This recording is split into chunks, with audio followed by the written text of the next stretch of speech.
The 20th season of NCIS is currently premiering on TV. The show's kept up a significant fan base since it started airing, and we fans learned pretty quickly back in season 2 that we just couldn't afford to miss any of the episodes. After all, no one's safe from being killed off. It's kinda got a Game of Thrones streak. Today, we'll talk about 10 of the most tragic deaths in NCIS history, starting with Tom Morrow at number 10. We saw a whole lot of Morrow between season 1 and season 2. He served as the director of NCIS before Jenny Shepard. However, later he moved on from NCIS and was appointed as the deputy director of Homeland Security. So even though he wasn't a part of the team, he continued to work with them from time to time. He was great friends with Vance, Gibbs, and Fornell. His death hit Gibbs pretty hard. Gibbs showed up at Morrow's house and his wife answered the door. Even she didn't have a clue about what awaited Gibbs in the home office of Morrow. He found his dear friend shot dead by the bullet of an assassin. It all went down because Tom had been helping Gibbs track down an MI6 agent who'd escaped prison and was on the run. We didn't get to see Morrow dying on the screen. We only found out as Gibbs did, but that didn't mean it didn't surprise us. It was sort of traumatic watching Gibbs and Fornell figure out that Morrow was in danger, but when they got to him, it was already too late. What's more, it happened at his home. They hunted the assassin who, in the end, turned out to be Trent Court. Next up at number 9 is Diane Sterling. Gibbs had a rough time on NCIS, y'all, but we felt it too. Leroy Jethro Gibbs had been haunted by the death of his wife and daughter for years. He'd have the vision that he'd hunt down their killer and assassinate him in cold blood illegally. The man was totally on edge, but then he lost his second wife, Diane, too. In season 12, Gibbs was meeting Diane Sterling as she was shot and killed. This was hard for Gibbs, but also for Diane's ex-husband, Tobias Fornell, and their daughter, Emily. Fornell and Gibbs went on the hunt for her killer and put all their efforts into searching for the mercenary Mishnev. Further up, Ned Dorniget's number 8. Ned wasn't a central member of the NCIS team, but his demise was pretty shocking and rough nonetheless. The fans were also left speechless when it happened. In season 12, McGee and Ned were on a mission in Cairo when their hotel exploded. Gibbs got hurt pretty badly by the whole thing. He then set out to get to the bottom of it, even if it meant cracking the terrorist organization responsible for the incident. Plus, Dorniget's mother showing up after he died was particularly brutal. It made the whole thing super devastating. Moving on, number 7 is Ziva David.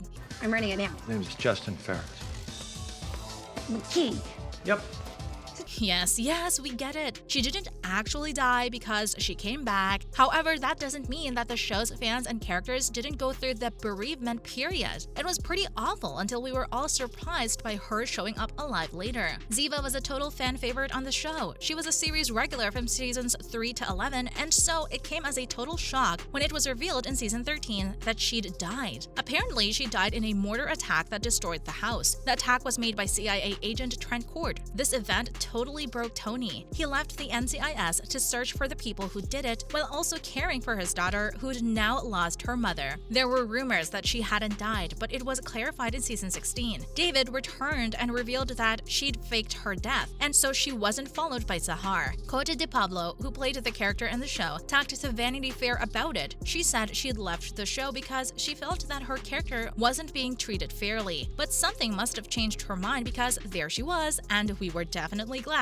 The only reason she isn't ranked higher on this list is that she came back. Otherwise, boy, was her being gone rough. Up next at number 6, we have Paula Cassidy. Cassidy served as a special agent of NCIS at Guantanamo Bay and the Pentagon. Plus, even though most people remember Ziva David replacing Caitlin Todd on the team, Paula Cassidy actually replaced her for a while too. Cassidy also had a romantic relationship with Tony DiNozzo. This little detail ended up making her death even more impactful and horrific. Paula died in season 4. She was leading her own NCIS team at the time. 2 of her team's people were killed when they entered a building that exploded. She remained the only survivor of the incident. This caused her to have a breakdown. So later, when she realized that she, Gibbs, and Tony were in danger because there was another bomb present, she sacrificed herself to save the others. Cassidy closed the door behind her in the trick wall. Her immediate processing and action allowed the people she cared about to go on living even though she was pretty shaken up about the team members she'd lost. What's more, Jackson Gibbs Gibbs is number 5. In NCIS, we did see a lot of people dying in explosions or by gunshots. But these aren't the only ways it happens on the show. One of the most devastating deaths happened off-screen. Jethro Lira Gibbs's father was Jackson Gibbs. He had served as a pilot in the U.S. Army Air Force when he was young. The news of his death came in season 11. After finding out, Gibbs went back home to put his father's affairs in order. However, he found out that someone was out to kill him and had actually shown up there too. Gibbs found himself trying to survive the attacks on him. Alongside, the flashbacks showed us the relationship that he had with his dad, which also tied into his fight to stay alive. In the end, Gibbs gave over the control of his father's store to Cal Frazier, who'd worked for Jackson. In reality, Jackson's death was written to pay respect to the actor behind the character, named Ralph Waite, who actually passed away. Now for Clayton Reeves at number 4. This one was totally unexpected and hit us right in the feels. Reeves entered the show as a member of the new team. He really helped Torres and Bishop navigate stuff as new team members and find their place. He was really an MI6 agent who'd been appointed as the liaison officer with NCIS. Reeves also became pretty close to all the other team members. He died when he and Abby were robbed. He stood up to the attacker to protect Abby but was shot. But he did manage to stop the brief before collapsing. Abby never really recovered from his death and eventually left NCIS. Next up, at number 3 is Mike Franks. Mike Franks indeed proved to be one of the best supporting actors in the show. He was a former supervisory special agent and he also mentored Gibbs. However, at the start of the show, he'd already moved to Mexico and wasn't at NCIS. Still, if Gibbs wanted someone to talk to, he was the man. Franks ended up getting involved in many cases along the way. He investigated Jenny's death privately and also helped Gibbs keep a lid on his mistakes from the past. However, season 8 saw the final moments of this beloved figure. Franks approached someone who was heading over to Gibbs's house to kill him. He quickly realized this and had a standoff with the killer in the street. He was stabbed to death by Jonas Cobb. Gibbs suffered deeply and continued hallucinating about Franks still being there for the next few seasons. Moving on, it's Jenny Shepard in second place.